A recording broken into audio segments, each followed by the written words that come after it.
Hey everyone, Angelo here, homeless filmmaker in LA.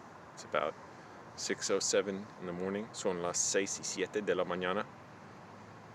And just starting to rain, first rain in about, I don't know how long. Been living in my car for over 2 years now. I missed the 2-year anniversary because I was working on a film set. And I figured I'd tell people what have I learned and realized with being homeless this long. For one, I should have brought my mini tripod to hold up my phone to film. It's really tedious holding the phone, holding this out like that. So I'll just rest it on my leg, my arm, that is. One, and I was already sort of aware of this, living in homes and paying rent, is that jobs don't really pay enough to live for the most part. And that you can be homeless and work a job, you can work 2 jobs. You can be a full-time employee and still be homeless because you can not afford a home, or you could just barely afford it and it's not really worth it, as was basically the case in my case. That there's no reason you shouldn't be able to go do what you want and live with dignity, and you shouldn't have to work away at a job where you hate your position in life just because people think you should. And they're like, well, that's where you get your worth. Where did you get your idea of worth? I know where I got mine when I was younger. Same place a lot of the poor haters out there got them, but I'll get to that later. I want to soften you up first. It's kind of hard to eat healthy when you're homeless because you can't cook food, and healthy food's a lot more expensive when you eat out, and getting the right portions, driving to the places where you get food. But it's possible. It takes cognition. It takes being able to work all that stuff out. And finally, I'm getting to the point where I'm better at it. And I'm still always capable of being better at it. But yeah, it was just, I don't know how much weight I gained after being homeless. And for a while, it wasn't that much. But then the last year or so, especially with a relapse of my dissociative disorder, and I suppose the shutdown contributed to it. I don't know, not the stress of it, just not having money. I got up to 207 pounds. I'm not sure where I was before that. Let's say around 180. I don't know. And now I'm finally losing again. I'm well below 207, I'm sure. I learned that it's important to have a good routine. And this will be something that I carry over with me whenever I get a place. Meaning I get up early, exercise. Today I got up at 3:45. I'm trying to get up earlier and earlier so that by the time I start this warehouse job next week, I'll be able to get up no problem around 12:30 or 1 in the morning. And that going to sleep is early is important. I was miserable waking up later, didn't know why, didn't understand it. And even now, if I sleep until 5 or 6 in the morning, I just feel terrible. So going to sleep early, getting up early, in particular in the summer, or LA, that's pretty much all year round, because it gets hot during the day, your car heats up, it gets very uncomfortable, and it just makes my mood drop so quickly when I'm hot and uncomfortable in my car. I'm sweating and I just feel awful. I feel so low. And along with routine, it's good to try and know where you're going to eat, where you're going to save money. Going to the library, which was pre-pandemic, now that's not happening. In my case, I was working on film sets for a while, and I did work on one last weekend, but it's been very slow going during the pandemic. And I learned you, or I at least, can become a lot more resilient to things I didn't think I could go through before. Years ago, when I just sort of had the briefest glimpse of a fantasy of living in my car so I wouldn't have to pay rent, I thought, well, no, that'll be way too uncomfortable. I gotta get up and go to the bathroom. I like being able to walk directly to my shower in my home. All that stuff I got over, and it took a little while sometimes, and even figuring out how to go to the bathroom. I didn't even think to have water bottles in my car. I would sleep in Walmart parking lots, and I would wake up and then have to urgently walk across the lot because I would park far away from the entrance, and go in there and use the bathroom, and it was miserable. And eventually I started buying Gatorade bottles and pouring them out, And then I realized, oh, you can just use water bottles, but don't sit. You got to get up on your knees on the driver's seat. That's if your anatomy allows for that. Like, get up on your knees on the driver's seat so you can aim down in a bottle. Because trying to sit and do it, it's just, I was having a hell of a time trying. And it took me like months to figure that out. Like, oh, you shouldn't try and do that. Along with now with the pandemic, showering in the street even when it's cold. Today I could feel it was cold in my car. Not that cold, but maybe in the upper 40s.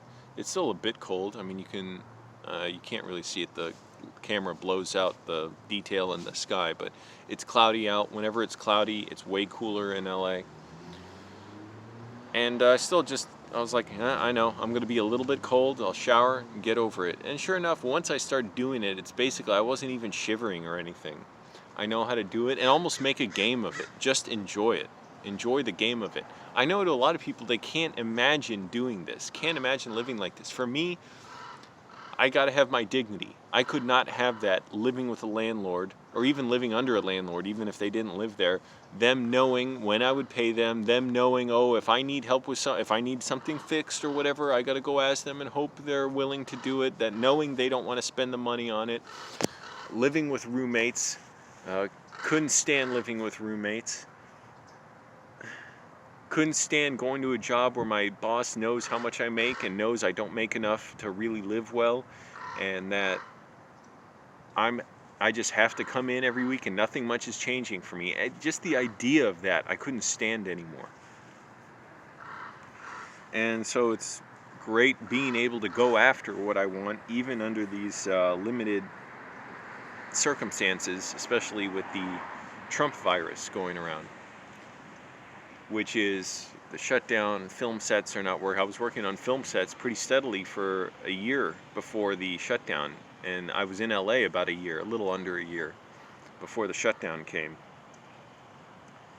And that's along with even going to the gym. I went to a gym a couple times before I moved into my car, but never did that, never had a routine of going, and then never got up early regularly until I guess about a year ago or so. I just decided this is miserable. I'm not getting enough out of my day, and I hate getting up late and missing half the day when the businesses are open that I need to be in, or the library. So now at least I'll be better prepared. Once I am in a home again, I'll be able to get up early still and do my routine. I don't need to sleep in or anything. Sometimes I sort of do, but I really don't like sleeping in now. And back to what I was saying before about the poor haters, I already knew this, but a lot of people hate poor people. They hate it when you're poor. They hate it when you try and stop being poor. They hate it when you want to be treated with dignity. They just want you to stay poor so they can keep hating you and look down and feel superior to you. And I don't feel like personally victimized by that. I just know that exists. People just can't. They're shocked and hysterical. They're stupefied and beside themselves. Oh my goodness, why are you poor? You need to leave. You need to leave LA. There's nothing for you there. Nothing for you. You need to go somewhere else. They just hate it. It makes them feel unwell that someone poor exists. And that I say, I don't want to make minimum wage. I want to make more than that. Our workforces should be unionized, or we should have a higher minimum wage. So why don't you accept that from on Mount Sinai, we should, it's handed down what corporations give us, and we have to accept their table scraps by their boots, and then we lick their boots clean. Why don't you understand that? The bootlickers, that's what I mean. They get down on their hands and knees. It really hurts their back when they do it. I think that's why they're so bothered all the time. They're always so pissed off. Dealt with a lot of guys like that in Virginia.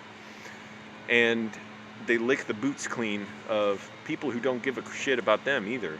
Or even if you're in that class, as soon as you're out of that class, they won't care about you either, out of the upper class. But they fantasize that it's kind of an erotic fantasy for them that if some rich CEO has money somewhere, that they'll be like them someday, even though they won't. I was disavowed of that notion fairly young when I was working and still a conservative, but realizing, oh, rich people look down on me. And I know what your fascist, bigoted positions are like, because I was like that too. I was a strong conservative when I was younger. Just took in conservative media, And the larger media landscape was totally amenable to conservatism, so it brainwashes CNN, even MSNBC. I don't think I watched MSNBC when I was younger, but CNN definitely. ABC, CBS, NBC were all amenable to conservatism, made a game of it, made it seem fine, normalized it, normalized othering homeless people and the poor. And great system you have when 40 million people have problems getting food, and a great number of them are working and still need food assistance. But anyways, I guess you like that. I guess bootlickers don't like Americans. They want them to be poor. It's starting to rain. That's my cue to go. So that's what I learned about being homeless for 2 years. You can pretty much get used to anything, and frankly, we will see how it goes. It's going to be tremendous. It's going to be incredible. I mean, we're going higher and higher, better than we've ever gone before. You saw it before, how it was before. It was just awful. It was a mess, the likes of which have never been seen, and it was going to hell fast. But now that I've moved into my car, I have shown you all the way, and we will get there together just faster and faster. All right, bye.